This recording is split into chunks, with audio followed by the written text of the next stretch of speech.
Avant de commencer, abonnez-vous, parce que cette histoire va se dérouler en 4 parties. Et dans chaque partie, c'est vous qui décidez la suite. Je vais vous poser des questions, vous répondez, et je prends vos choix pour continuer l'histoire. Alors maintenant, on commence mon histoire. Je vis à Dakar, dans une petite maison avec ma mère, Aïssatou, et mon petit frère Ibrahima. Depuis que mon père est mort, tout a changé. Je ne suis plus juste une fille, je suis devenue celle qui tient la maison. Chaque matin, je me réveille avant tout le monde. Je balaie la cour, je prépare le petit déjeuner. Et ensuite, j'aide Ibrahima à se préparer pour l'école. Il me regarde toujours avec ses yeux pleins d'espoir. Un jour, je serai riche et je vais t'acheter une grande maison. À chaque fois, je souris. Mais au fond, ça me fait mal. Parce que moi, j'ai arrêté l'école. Un jour, quelqu'un est venu à la maison. Tante Rokhaya.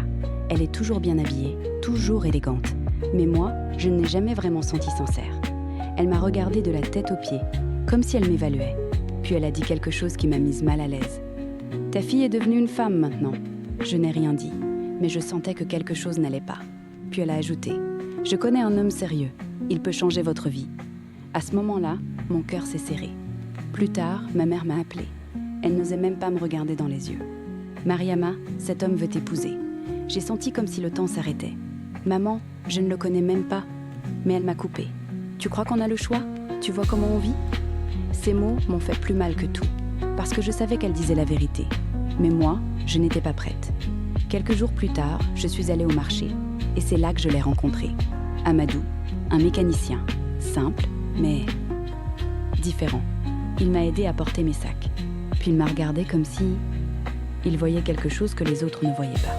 « Tu n'as pas l'air heureuse. » Je ne sais pas pourquoi, mais j'ai répondu. « Et toi, tu n'as pas l'air de quelqu'un qui abandonne facilement. » C'était la première fois depuis longtemps que je me sentais écoutée.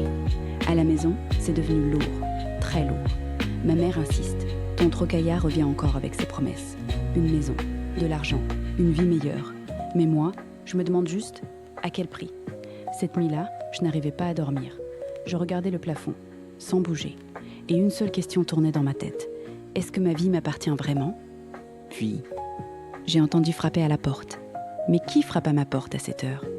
Vous le découvrirez dans la partie 2. Abonne-toi. Fine, partie 1.